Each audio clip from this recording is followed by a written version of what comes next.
I hope you've been enjoying all the child noise in these last videos.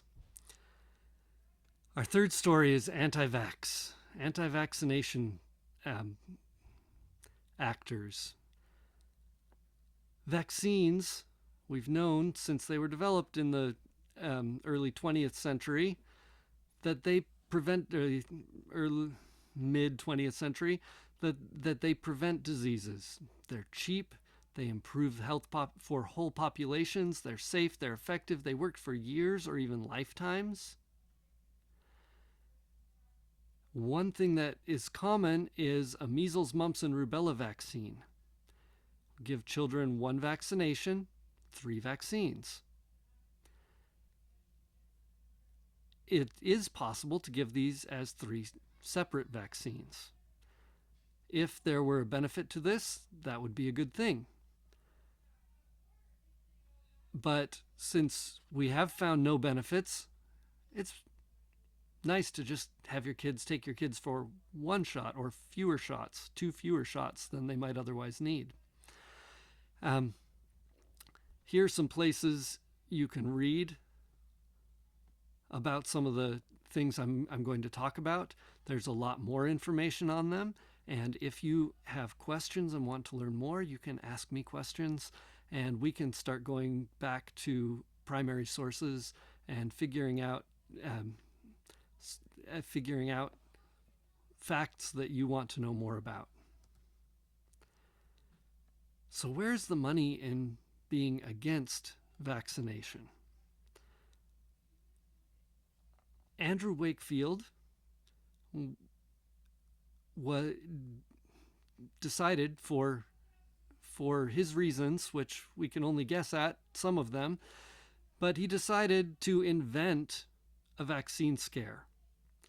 He did some bad studies and claimed from them that vaccine caused autism. The studies were not sufficient to make such a strong claim. The people who paid him to do this, there were anti-MMR lobbyists and lawyers who recruited study participants. There were people who were afraid, who did honestly think that vaccines might have caused autism in their children. There are people who honestly thought that. They formed groups that helped him out.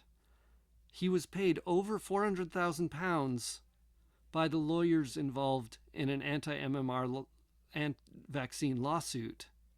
Now, these lawyers and the anti-MMR lawsuit were not really anti-vaccine.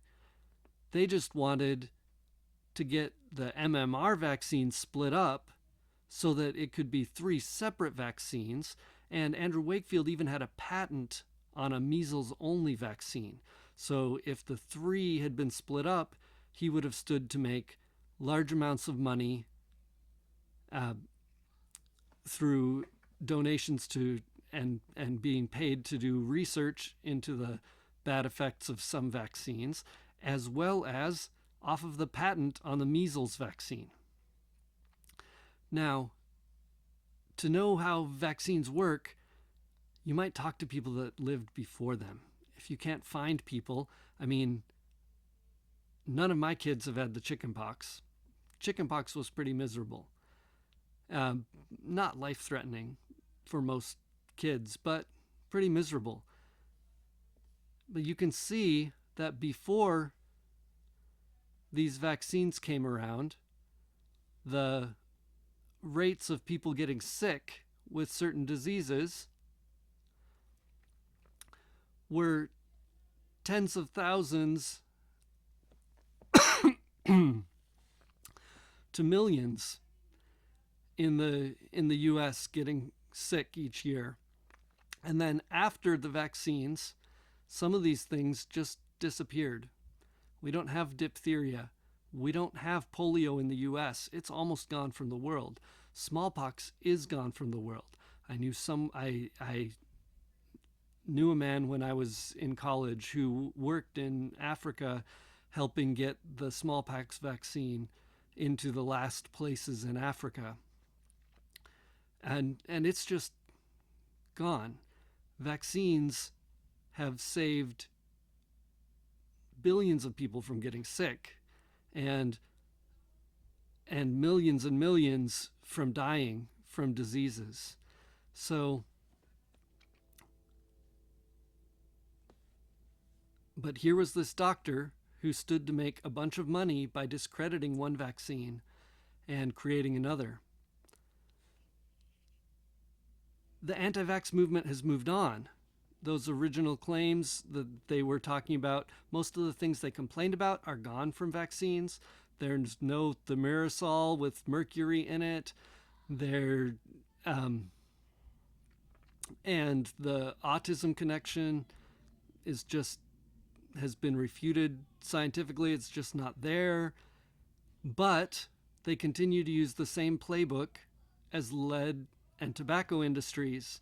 Scare people, confuse them, misdirect, lie to them, pay unethical experts, discredit good science. And in fact, Wakefield's still at it. He moved to the United States and is still leading anti-vaccination rhetoric in the United States. So he's still making money off of it. How do you tell the difference between good science and bad science? Well, the anti-vax, let's call it an industry. It's not as big as these billion-dollar pharmaceutical industries, but it's still making money. A group called the Children's Health Defense Fund.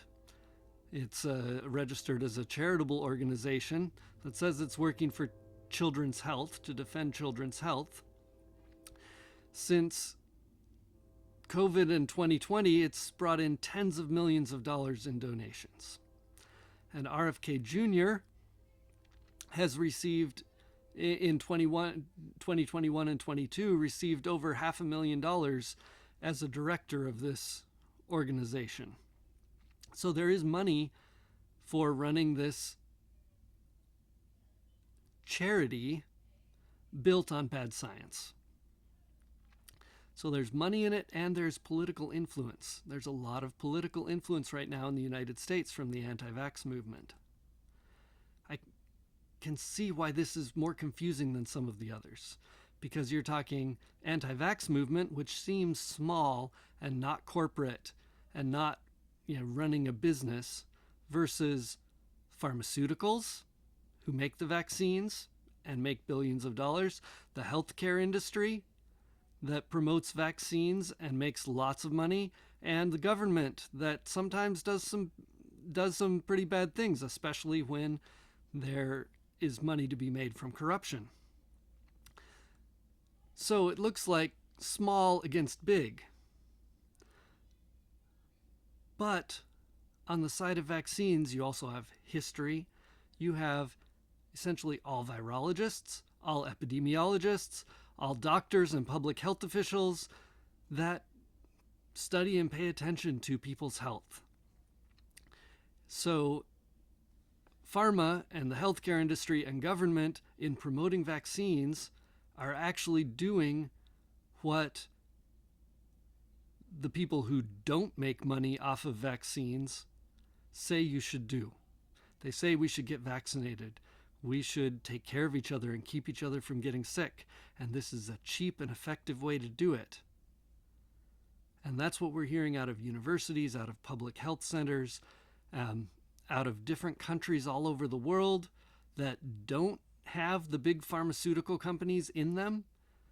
So we're hearing this from all sides, but the anti-vax movement can still make millions of dollars off of their work and off of scaring and confusing us about the science and saying true things about the bad stuff that pharmaceuticals and healthcare industry and government are doing with healthcare in the US, because frankly, yep, there's a lot to criticize.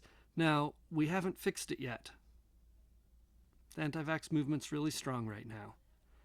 But working together, being honest about the science, and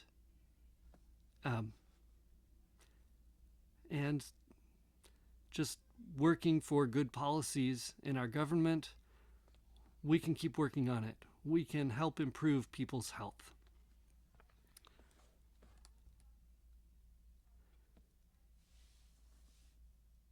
In the next video, I'm going to go into two things where the science is still developing: the gut-brain connection and artificial intelligence.